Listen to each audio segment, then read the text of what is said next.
From your union leadership at Kalitta Air, welcome aboard. Perhaps you're just starting training, waiting for OE, or perhaps you've even been flying the line here for years. In any case, this video has been put together by union leadership to get you quickly up to speed or help remind you of the things your fellow crew members are expecting of you while working with them on the flight deck. It's called flight deck etiquette.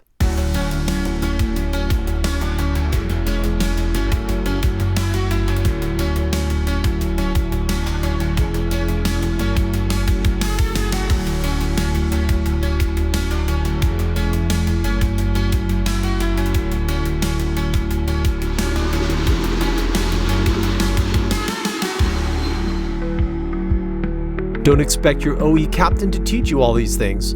They've already got their hands full teaching you everything the FAA expects them to in the limited amount of time they've got with you. Over the course of a year, union leadership polled almost 100 captains and multiple check airmen. We wanted to know what they expect from responsible team members working with them in close quarters on our flight decks. These various elements were then compiled and then reviewed by a panel of union committee chairmen and the MEC. What's shown here is a solid accord of what the pilot group expects from their fellow colleagues. Not everything we'll cover in this video has the same level of importance. That's why I've organized each discipline into a symbolic hierarchy: high, medium, and low. Look for the red, yellow, and green stars in the bottom left corner of each discipline as we cover it. Prioritizing by fleet size, we're going over the 747 first. Aware that the 777 fleet is growing, an addendum video will be released in short order. Volunteers for completing a list of do's and don'ts and taking short video captures are welcome. Please contact union leaders. In the meantime, many of these common sense disciplines can be applied to the 777 as well. We've got lots of ground to cover, so let's get started.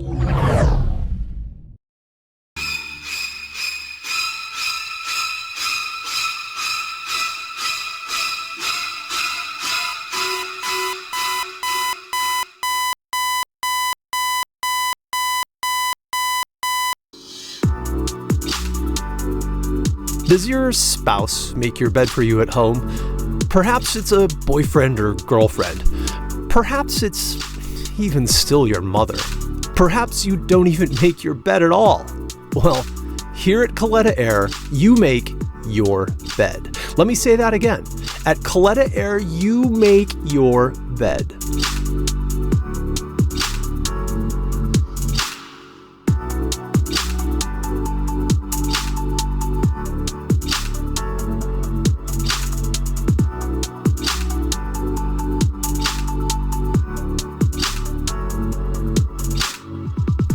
If you're flying with 4 flight crew, as we do so often, given there's not much to do for pre-flight for IRP number 2, it's their job to check the bedding once they come aboard the ship. Now, whereas it's technically the ship mechanic's job to supply fresh bedding in focus cities like Anchorage, New York, and Hong Kong, it's our job to ensure that the bedding has been changed. The mechanics are actually doing us a favor if they happen to swap out the bedding. IRP 2, please check the bedding. Should any beds have been left unmade, which they better not have, please make them. If you suspect the bedding to be old, first ask the mechanic if he knows the status of the bedding. If it is old, or the status is unknown, pull the sheets and blankets off the mattresses and change them out for a fresh set.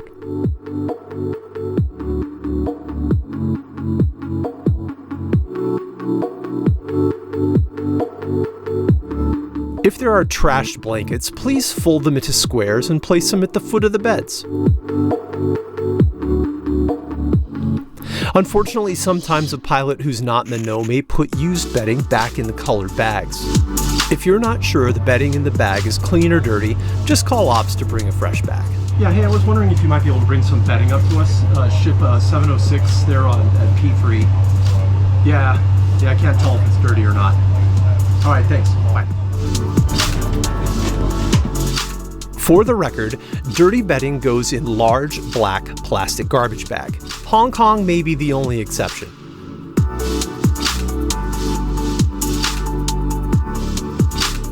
Once packed up, please take the used bedding down to the main deck and leave it at the top of the stairs. Ops will take it with them when they leave. Oh yeah, and don't forget to turn off the bunk heaters when vacating the bunks on the BCF. While in flight, please be conscious of the noise you're making near the mechanic and loadmaster bunks on the Boeing conversion freighters. Be respectful. Don't trudge past their bunks. Tread lightly as you walk past them.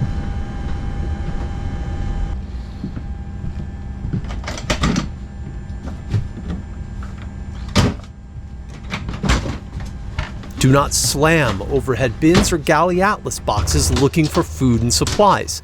Flight time is night time for them. They've been busy working hard the whole time the plane has been on the ground, and as we all know, sleep is golden.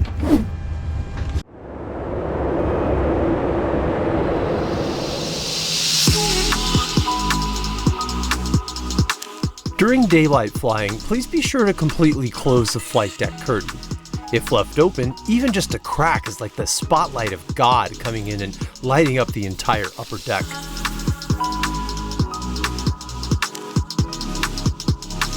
This can keep the mechanic and the loadmaster from sleeping.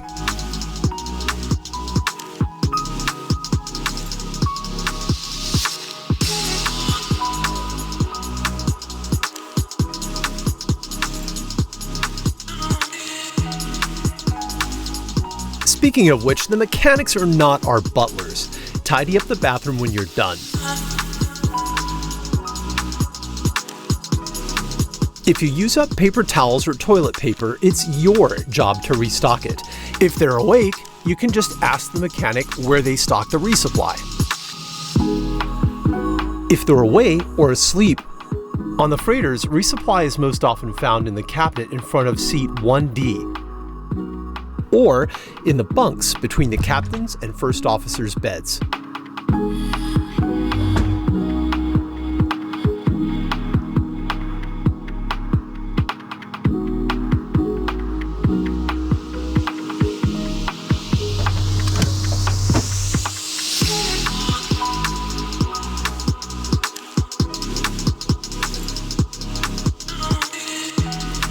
Oh yeah, and if you're the last person to use the toilet before takeoff, see if you can remember to close the lid. This keeps items on the vanity top from being launched into the toilet and down into the cess tank during takeoff.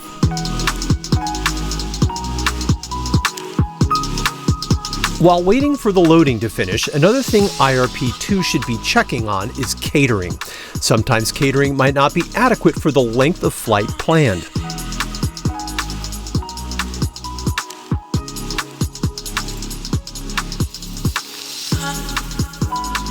Please make sure a fair assortment of beverages is on board.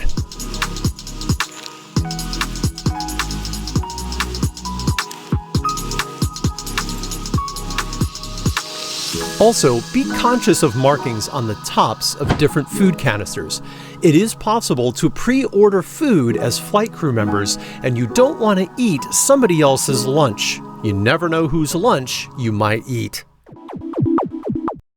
The backs of seats are not a place to store your clothes. The flight deck closet has plenty of space for the pilot's shirts and coats. Please use hangers. If there aren't enough, let the mechanic know. They'll resupply the plane with more.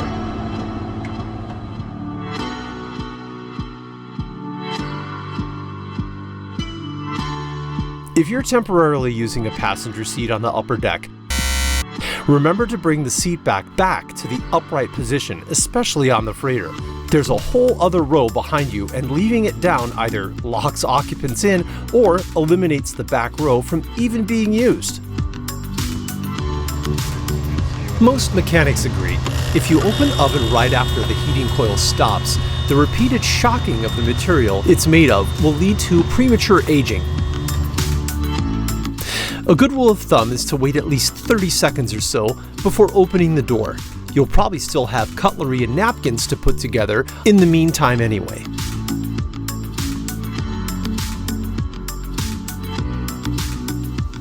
And by the way, even on an aircraft full of reloads, there's always a better place to eat your food than on the galley counter.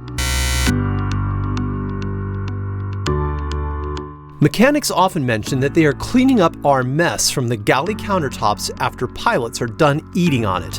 Additionally, you're blocking other crew members from accessing the refrigerator. The IRP-1 counter makes a great place to eat your meal. During flight, it's almost always free. Alright, let's move to the forward flight deck. Please allow the captain time and space to get through the safety flow and/or acceptance check prior to entering the flight deck. Remember, as IRPs we may be the relief pilots, but we're still a big part of the team. Help prep the flight crew for descent and approach. Before they return to the flight deck, you can help them out by doing things like... You like that? Okay. Update the winds forecast. Get the latest ATIS.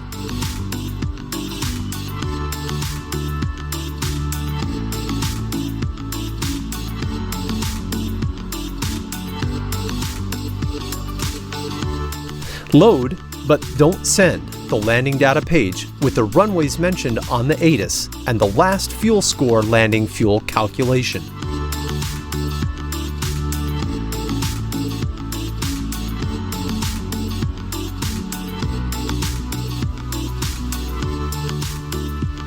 Set the ATIS QNH or altimeter settings. Load the baromins. But remember, if you're with a captain who's running IOE, please allow the IOE applicant to do all these things instead. If the mechanic's been working on the log can since you've boarded the aircraft, make sure to give it directly to the captain once the mechanic is done with it. Captain. Thank you very much. CCAS system. Equipment preservation is also a part of flight deck etiquette. Don't flick buttons, press them. Don't spin knobs. Turn them. Ever wonder why the baromins are often so hard to set? Well, now you know. As a general courtesy to all pilots, if you happen past the flight deck and see one of the flight crew's dirty dishes, do them a favor so they don't have to get up and leave the controls again. Take their dirty dishes back to the main trash for them. Once break times have been agreed upon, please do everyone, including yourself, a solid. Set a timer. The end of your break time is not time to start running errands like go to the bathroom or make coffee. If you have to do a few things before returning from break, set your timer to go off a few minutes before your break time actually ends. The lower pedestal also is not a dinner table. Do not place food or dirty plates on it. What's more, do your best not to pass open containers Oh, hey man, I got your coffee for you. Thank you. over the lower pedestal. Set coffee in the outboard cup holders, letting the pilot know coffee is served. By your right shoulder there. Perfect. Thank you, sir.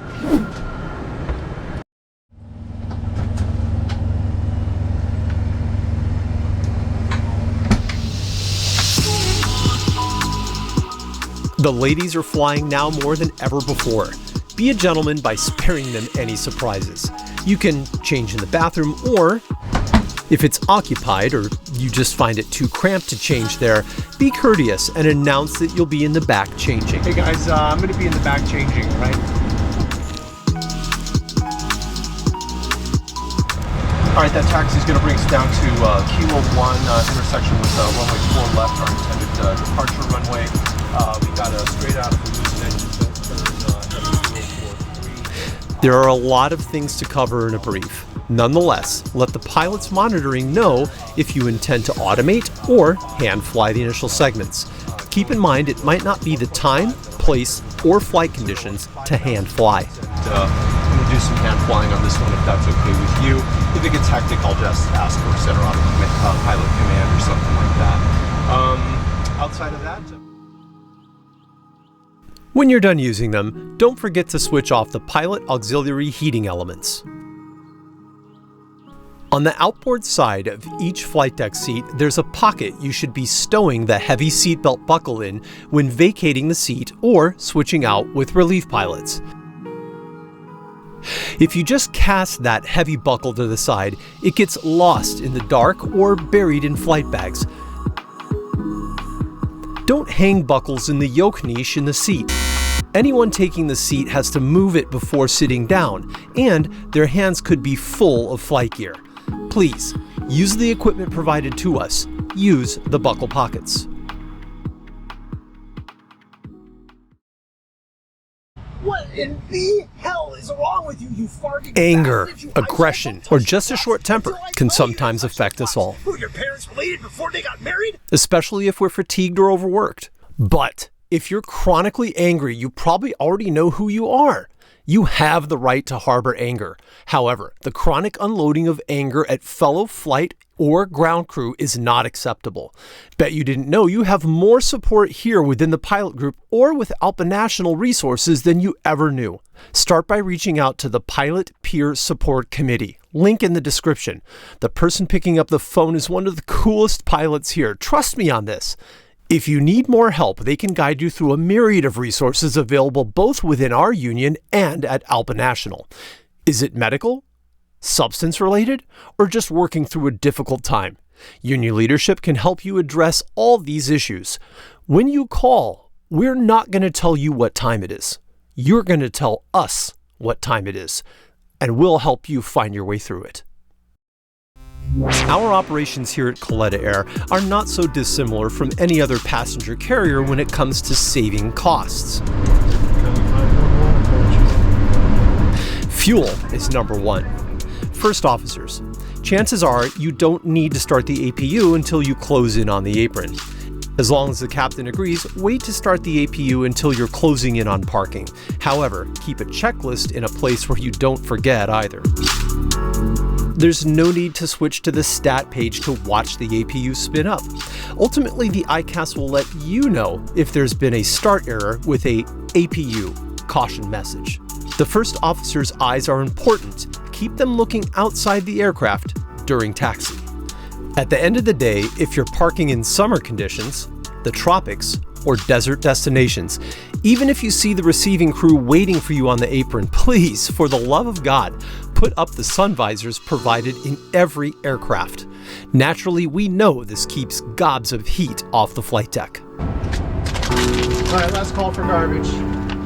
It's the IRP's job to take the flight deck garbage off the flight deck. Please give a heads up to the pilots in the front seats that it's going out. IRP 1. If you find yourself out on the ramp after wrapping up paperwork, please pitch in. Throw on a vest and grab a flashlight. Help out with the post-flight inspection. It gets all of us to the hotel much faster. Whew! Did I get it all? Well, for now at least, we're calling it a wrap. We hope this quickly gets you up to speed with, or reminds you of, much of the tribal knowledge involved in being a great crew member on the 747. Essentially, we're all sharing a small apartment in the sky. So let's not forget to be good roommates and extend professional courtesies to one another, even if you're a senior captain. Union leadership hopes you're enjoying and utilizing this Kalitta Air Pilots YouTube channel, where you can find tutorials on Rainmaker, bidding basics, vacation bidding, and contract clarification. If so, subscribe and hit that notification bell. Until next time, we'll see you on the line.